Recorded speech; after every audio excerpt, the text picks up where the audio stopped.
What's up, guys? Coach Gaglione here. This is another edition of our Gags Goals Updates. I'm your host, Coach Gaglione, and I've been involved with powerlifting and strength coaching for over 19 years. So this is a little bit of an update on my side quest and also just trying to build up some general strength, focusing on the walked out raw squat, so just a belt and knee sleeves, the overhead press, and a stiff bar conventional deadlift. So some people call this kind of strength lifting. So walked out squat, an overhead press, a conventional deadlift.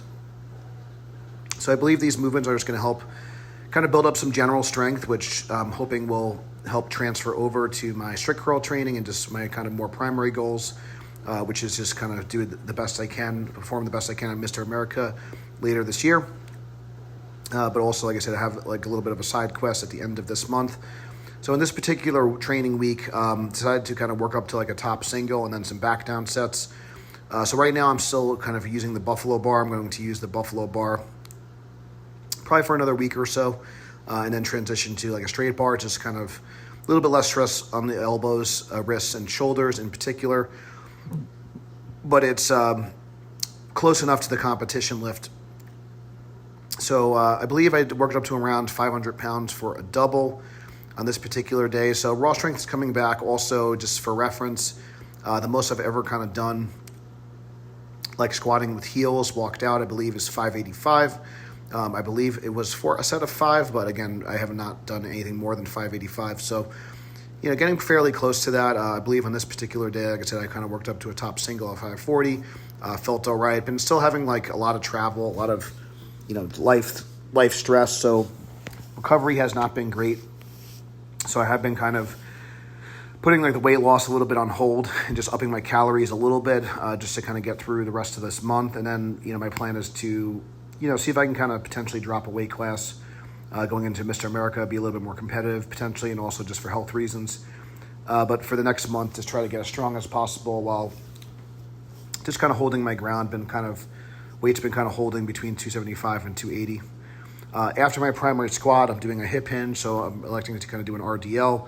I'm not really super concerned with the load on these, but I'm just trying to get a good stimulus for my glutes, my hamstrings, my low back. Admittedly, my low back has not been feeling great, so out of all 3 lifts, the deadlifts, the stiff bar, conventional deadlifts have felt the worst. But I'm trying to, still make improvements, do the best I can. But squats and overhead press, I'm pretty happy with the improvements. Like I said, I haven't really done like this style of squat, and I certainly haven't done any kind of dedicated overhead pressing for quite some time. And we'll kind of get into the pressing in a bit. But I did some hip hinging on this day. It's also been very hot and humid on the East Coast, whether it's been Long Island or in Milton, Delaware. It's been pretty brutal in the garage gym, but I have been able to kind of get my work in. But typically we do like about 2 barbell movements per workout, and then I'll kind of finish off with some accessories, which won't be shown here. But kind of just working up to, when we're kind of getting to like the nitty gritty of kind of strength training, hypertrophy, I think when it comes to barbell lifts, a good rule of thumb, a good kind of general strategy is top set, down set, or top set and a few down sets.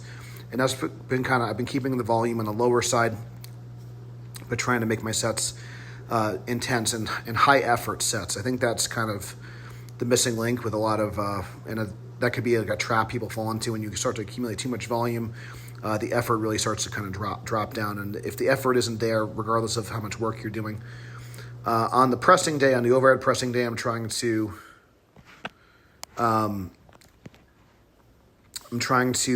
make sure that I'm getting a good kind of, I don't know if hip drive is the right word, but I'm just trying to do a little bit of that hip dip. So my understanding is when it comes to like the strict overhead press, as long as you don't kind of like get leg drive and your kind of knees involved, so if the knees stay kind of fairly straight, it's a good way to kind of initiate that lay back and kind of almost put you in like a standing incline press, improve your leverages a little bit and kind of get that bar started. So an overhead press has been feeling pretty good. I believe on this particular day, I kind of work up to 225 for a single, which is 5 pounds more than I did the last training phase. And very, very, very close. My all-time PR, I believe, is 240. So I'm getting pretty close to that. And then I did some kind of back down sets. I believe at 215 for doubles. I'd have to check my training log because I'm using a lot of quarters. I'm using a squat bar on this particular day. So yeah, so I'm pretty happy with this. My shoulder's been feeling better, and then what I have been kind of doing is I believe this was 225. So that felt pretty good. So maybe it was 205. I forget the exact weights, but I believe I did 225 on this particular day, and then either 205 or 215 for the back down sets. And I believe on one of the reps I might have kind of whiffed on, but yeah, I'll tell you, the overhead press is pretty tricky if you're kind of off a little bit. It could really slow down. Once it kind of gets to your eye level, I think that's when you really got to grind and use those triceps. But I've been kind of enjoying it. So one thing I've been kind of doing is benching has not felt great the last several months, but I have been doing reverse grips as kind of a secondary lift to kind of work my shoulders and triceps. And then when it comes to, I didn't kind of record any of these just because of my other day, but my other day I do incline press and bent over rows. And then I'll kind of switch out bent over rows to like a chest supported row just to kind of save my lower back a bit. So those aren't kind of shown here, but I've been trying to improve my reverse grip bench. I also feel like the reverse grips also have like a carryover to the strict curl. So I'm kind of trying to, kill multiple birds with one stone, so to speak. But the reverse grip is definitely something I would kind of, have in your toolbox, especially if you have cranky shoulders. It kind of forces to keep your elbows in. So if you kind of get any pain with more traditional benching or more like a bodybuilding style bench press with the elbows flared out, it could be something kind of worth exploring. And you could obviously adjust, different heights and do this. You could do reverse grips on the floor. You could do reverse grip to boards. A lot of variety there. But I used a 195 for my working weight on this particular day. I've been kind of staying around that range and just trying to build up a little bit more capacity.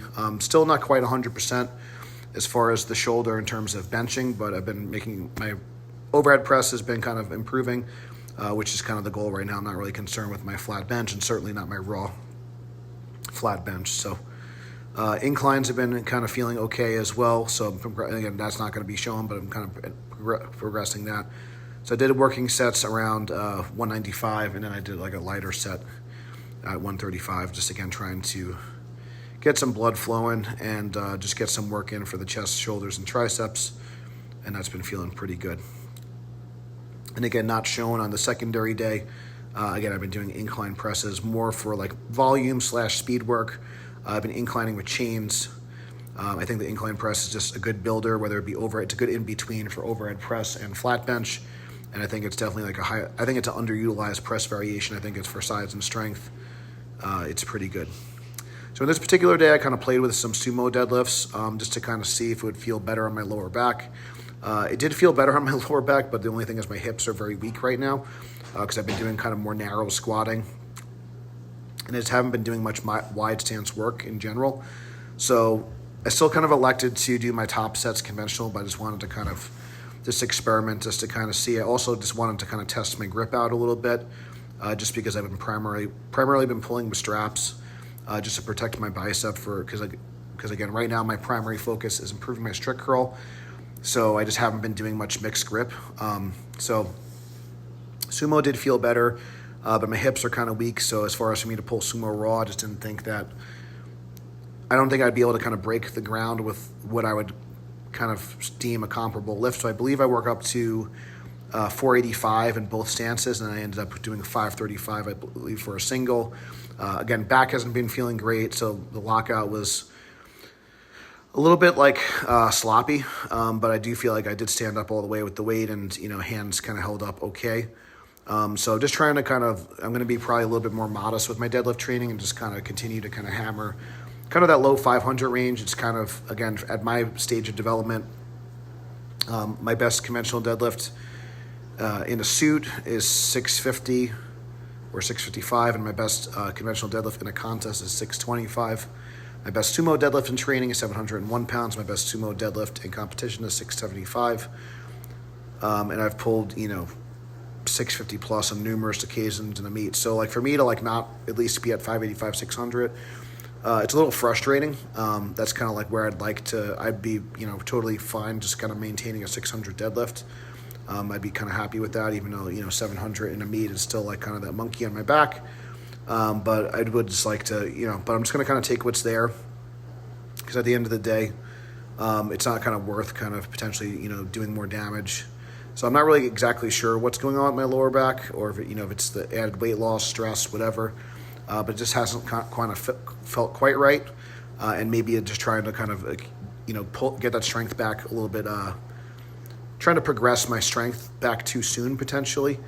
I know, especially when it comes to deadlift, sometimes like less is more in terms of frequency, in terms of frequent exposures, I should say. But what are you gonna do? So, but around up to like 500 pounds, it feels doable. And then kind of like after that, I just need to be a little bit more kind of careful with my recovery. So this is about 535. Again, not really great, to be honest. I should be like smoking. This should be like an easy, weight, even, with just being raw. But then I like to do some volume block pulls. And again, these did not feel too great either, but progressing nonetheless. So again, I got a couple weeks left of training for the side quest. I am making improvements week to week, so that's kind of like what I need to focus on. I'll keep you guys posted with the progress and ultimately what kind of ends up happening, and I'll also kind of introduce you to my kind of training partner of the event, the side quest. The event that we're doing is a team contest, so kind of introduce you to him as well. He's a really high level lifter. So please subscribe, please share if this helped you. Thank you so much for watching. And just please comment, please share if you guys have feedback on these. I'm trying to make sure the content is frequent and it's also helpful. Like I said, I'm just kind of I tried doing some of the higher production stuff, invested a lot of money in those, and it just didn't really kind of, to pan out the way I wanted. But I do want to continue to educate everyone, whether it be in person, online, some combination. So if these videos help you, please share, please engage, please, share it with a friend and subscribe. Thank you guys so much for watching. Until next time, stay strong, and we'll see you soon.